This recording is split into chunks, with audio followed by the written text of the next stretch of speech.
Hey YouTube, Untamed here. So I figured I would capitalize on the no wind and beautiful sunset out here in Wyoming and then do a video comparing each of the three SUVs we got here.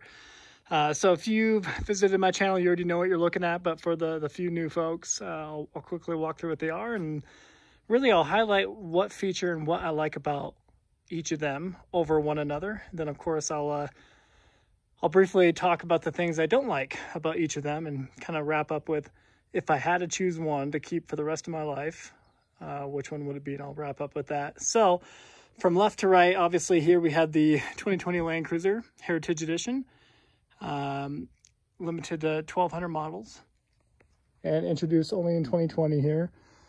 I have the 2020 4Runner TRD Pro in Army Green. And then over here on the far right, we have the 2013 Toyota FJ Cruiser Trail Teams Edition. So really at this point, I've gotten a fair number of miles on each of them. So I can give you guys a pretty good and pretty honest take on each of them. I'm not going to dissect every single thing about them in this video because I don't want to make it a half hour long, but I will jump in each of them and do a startup so you guys can kind of see what that looks like, what it feels like, and we'll go from there. So as you guys know, this FJ has 22,000 miles on it. At this point, I think I put it maybe around 1,500, maybe 1,000 miles on it. We just creeped over 10,000 miles in the 4Runner here. And of course, we bought this brand new. It's got a pretty good grasp on what that looks like. This is predominantly my wife's car, though. So she's done about 8,000 of the 10,000 there. And then here, I think we're creeping right around 2,200, 2,300. 2,300 miles on the Land Cruiser here. So which one do I like best appearance wise? Exhibit A. So I do think, and I never honestly thought I'd say this because they've been out since 2007 in the States, and like I mentioned in my previous videos, I never really gravitated to the FJ Cruiser, but the trail teams have always stood out for some reason. I think it really is, the combination of, the black accents everywhere. This is black, where it's normally silver. This entire housing here is silver, or is silver normally, right? But blacked out on the trail teams. Of course, you get the cool Trail Teams Edition wheels, the TRD wheels, which I think are awesome. What else? And of course, you get the paint match roof. So normally this is white on a standard FJ, but on trail teams, they come with a paint match, and I really like that a lot. So that is, face value, the things I like. But not to mention, I do think it is a kind of a design marvel in a sense. There's just not a lot out there like it. The Bronco's right around the corner. I think that's going to be that super unique factor too, for sure. But really outside of that, I think this is just extremely unique, and I just love the body lines, right? It's just an extremely aggressive rig with, awesome clearance, and, it is definitely purpose-built for sure, right? So as far as exterior and appearance-wise, the FJ would top my list and be my favorite. When it comes to comfort, I think you guys know exactly where we're going with this one. The Land Cruiser by far is superior. It just glides over anything, glides over bumps, glides over, if you're flying into a driveway or a big dip in the road, it just absorbs it like it's nothing. So super impressed with just the overall feel of the Land Cruiser. Not to mention, the interior is, superior when it comes to just luxury feel and just comfort. So it's definitely my favorite in that regard. Let's talk technology then. So you know where we're going at this point too. When it comes to tech, surprisingly enough, I would have to say it goes to the 4Runner here. The 4Runner has, the Toyota Safety Sense, keyless entry, adaptive cruise control, push to start, actually has Apple CarPlay, which ironically this 2020 does not. The way more expensive 2020 does not have that. Whereas, the one that cost $30,000, $40,000 less does have it, which is kind of weird, right? But when it comes to overall tech, the quality of the cameras is higher, the resolution, blah, blah, blah, blah. The screen is better within this. So, but like when it comes to like the exterior lighting and all that, I mean, still the Land Cruiser is better. It comes with full LEDs everywhere. Whereas this, if you guys recall, has LEDs in the fog lights, like the blue lights, right? The white lights, if you will, and then the yellow standard bulbs up top, which is kind of strange. So I was quick to put in the LED headlights. So design-wise, FJ, exterior, right? Interior luxury and the feel, overall feel of it, for sure, the Land Cruiser. And then when it comes to the tech and just like the small little creature comforts, I would say the 4Runner tops off the list. So all that to say, each of them definitely have some sort of value to it, right? With the 4Runner, the one thing that just kind of bothers me a little bit is the space, right? So I mean, it is pretty snug in there. I'll grab the key here. So here's the lineup of keys on Peanut's G-Wagon here. So grab the 4Runner's key, unlock.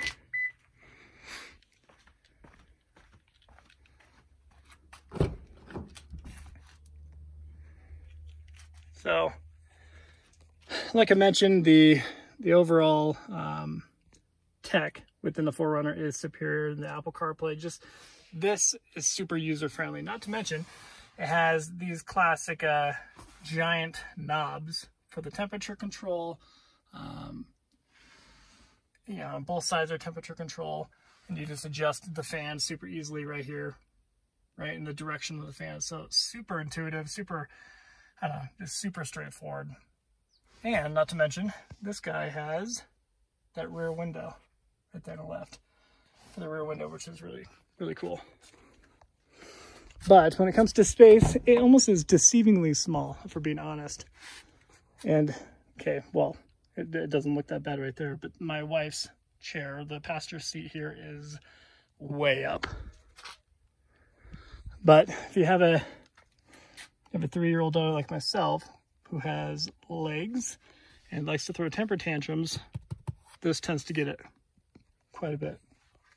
There's my son's seat over here.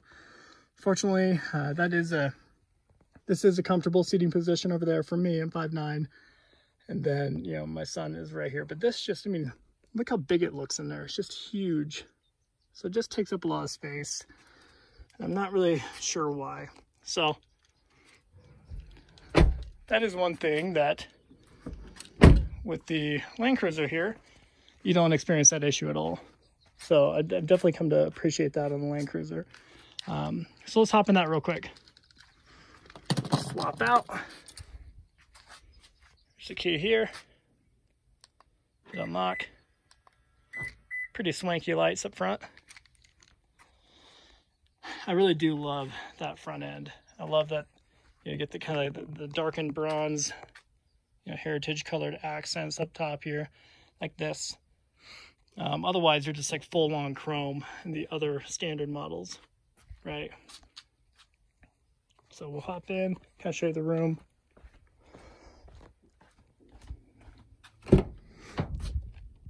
Again, this is my comfortable seating position.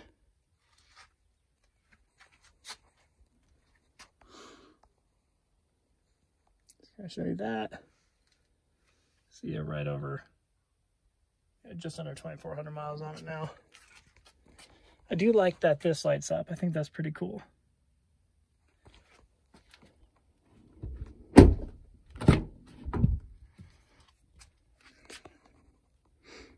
But again, you know, a little bit of space here.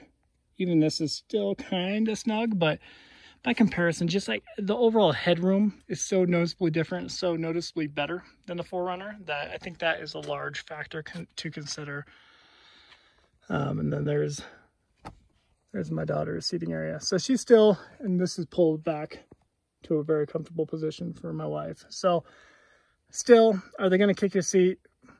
Yeah, they're going to definitely be able to do that, but it is not as bad and a lot more space within Land Cruiser at large. the biggest thing is that rear hatch. So I've showed you guys in my previous videos, the cargo space, the rear cargo space in Land Cruiser is far, far superior to these two, of course. And I really like that the tailgate will pop down. Heck, I'll show you just in case for the new folks popping in. I'll show you guys real quick.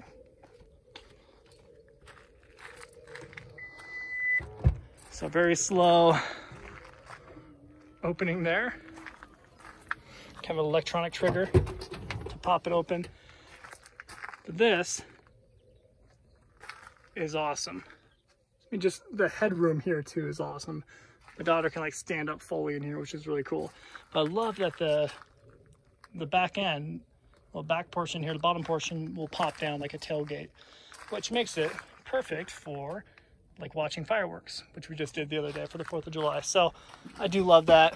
I'm growing to really, really appreciate it. And I'll slowly close. And forgive me, the 4Runner is gonna be a little dirty.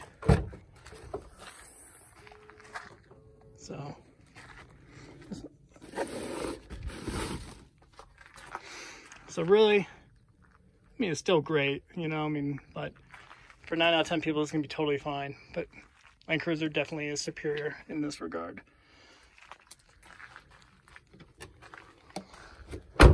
All right.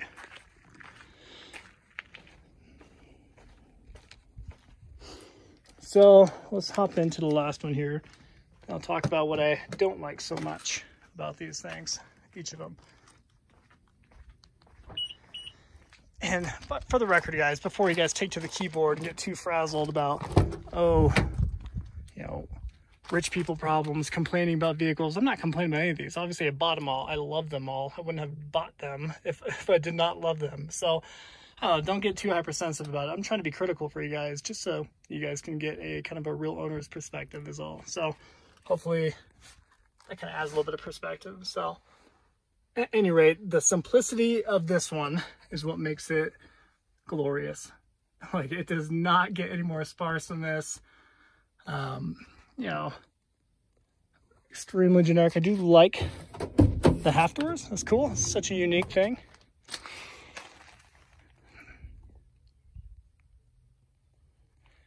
I think that's awesome. And they swing out pretty far. So, I mean, this isn't, it's not quite 90 degrees, but I mean, it goes pretty dang near. And it does have a surprising amount of rear space back here. So, I don't know, if you're ever trying to talk your spouse into getting a FJ Cruiser, I think you can. You know, there is room, it is doable. So if you got a family, you can make it work. Is it the best and perfect ideal? No, but it can definitely work for you.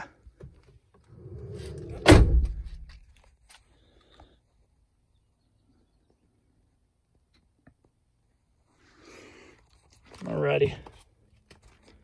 Do a quick startup for you. Hopefully, I forget if Bluetooth connects to this, so hopefully the audio doesn't cut out for you. For the 6th annual Elevation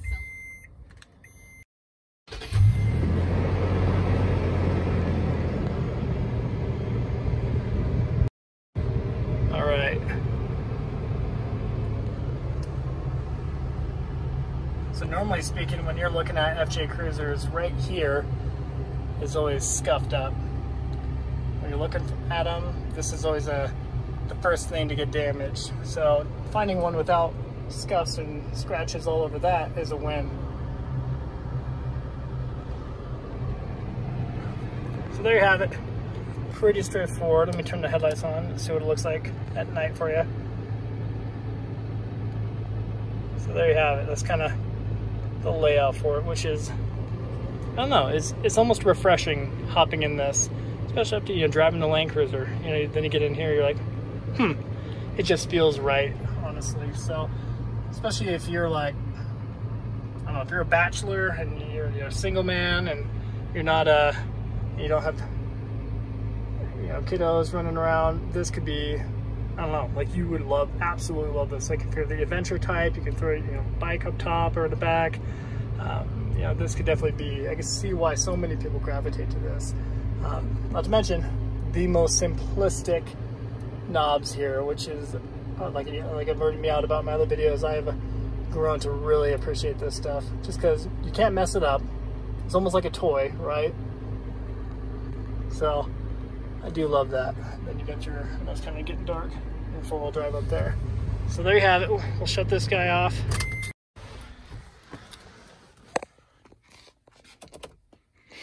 All right.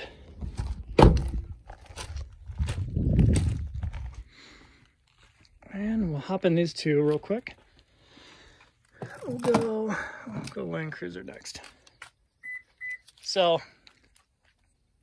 honestly, the thing I don't like about the Land Cruiser is the price tag, of course. So, it's just, it really isn't attainable for most people, and it should be, because, I mean, when you get inside of it, you know, it doesn't feel space age. You know, getting in this and then jumping into a Porsche Cayenne or something, you'll probably lose your mind, just the difference in qualities, I mean, the interior wise, right? But that's not why you buy it. You buy this due to its durability and just, you know, tried and true 5.7 liter V8 and amazingness underneath on the underside here. So we'll hop in, fire it up. I think this one will connect to my Bluetooth. So push the start. Then it's pretty straightforward. I'm gonna turn it off quick.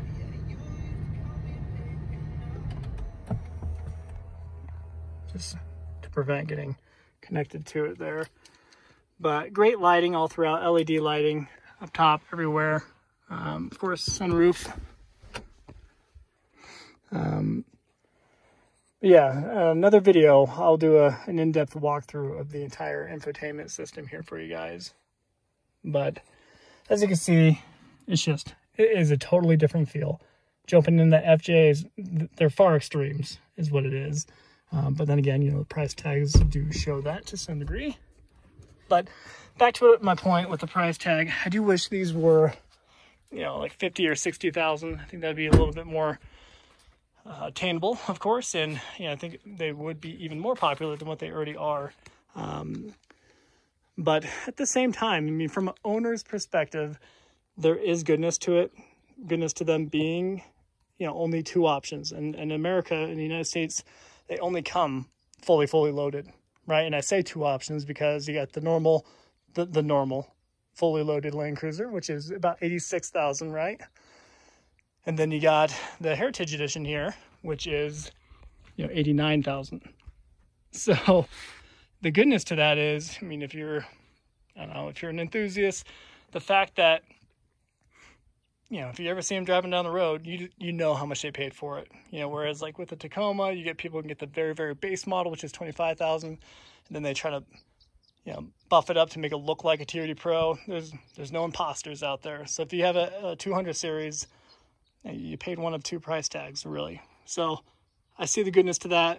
It's kind of a closed market, if you will, a closed group. There's goodness and badness to that. But, you know, like I said, the Heritage Edition here, all the little cool little bits, the gold wheels, blah, blah, blah, blah, a darkened front end, darkened headlight housing, list goes on. There's 1,200 of these.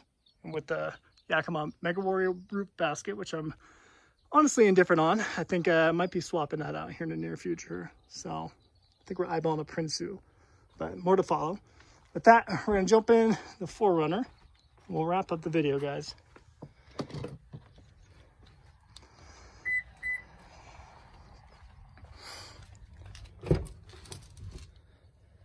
All right.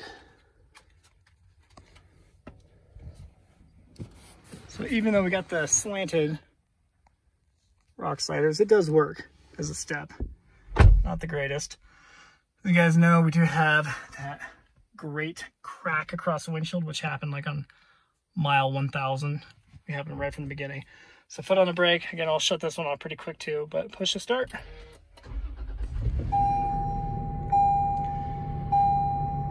of a nice little start up there and a similar screen display. All right. So this, as well as the FJ, had the TRD catback exhaust on it. So no LED lighting on this one. Still get the sunroof, of course. But, you know, the seats, they just feel very plasticky by comparison to that Land Cruiser. Just by crawling in it, you do feel the price difference immediately. But again, there's always goodness to its simplicity in that regard, which you guys heard me say 100 times.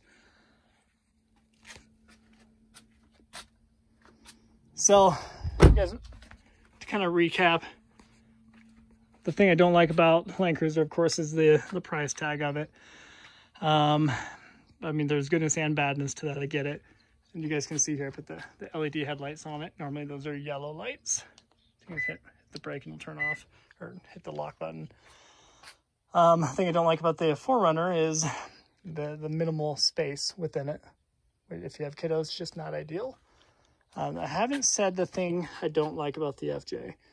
So the FJ, I do wish, of course, it had a little bit more room for the fan bam. I do have that, a little bit of that, not the fear to drive it, just because, I mean, yeah, it has such low miles on it. There is that piece of me where I wonder, you know, maybe I should just kind of keep it in the garage and drive it very seldomly, which has been the case. I haven't driven it all that much because I want to keep the miles low, but at the same time, I want to enjoy it too. You know, hopping in them and driving them, they all feel, these two feel pretty similar. I enjoy driving the FJ more than the 4Runner. And a lot of people nowadays have a hard time justifying buying an FJ because the price tags of them remained very high, right? Especially trail teams. Just FJs at large though. So they end up getting a brand new 4Runner, which are a dime a dozen. Whereas trail teams, you're looking at right around 2,500-ish. You know, it does vary per year, of course, but right around 2,500 trail teams per year. And like the unique factor, the fact that it could potentially appreciate if you don't drive the crap out of it and beat it up. I do love that, you know? So as far as the thing I don't like about it, I don't think I have one. But at the same time, like even the color, I absolutely love the cement gray. I think it's beautiful, as I do with the army green. If I were to choose one of these two colors, it would probably be the cement gray here. But neither here or there. The Land Cruiser, I guess as a parting shot, you know, the price tag is high. I get it. I mean, but at the same time, after driving it around just for a couple thousand miles here, like you quickly begin to understand why. You know, I mean, if you look at comparable vehicles in the same price, you know, region, they all tend to be like Mercedes, Porsche, and those are a dime a dozen. You just see them absolutely everywhere. There's a uniqueness factor of this one, not to mention you just get peace of mind. And, you know, the fact that it has this badge on it allows you to remain a little humble while driving around, and people don't automatically give you the D-bag stigma, right? So there's goodness to that. And altogether, after driving this around for a couple thousand miles and just being spoiled by it, this really would be the one that I would keep forever. And I see why people do buy these and keep them for a long time.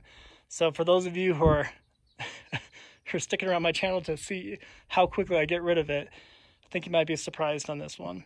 So I challenge you to just stick around and please like and subscribe. You know the routine if you haven't already. Again, I just do this as a regular Joe and love doing this stuff because it's a hobby. And if I could share these vehicles with you guys, if you guys have anything that you want to see, I'm always willing to do that and happy to do so, because really it's just a hobby at the end of the day.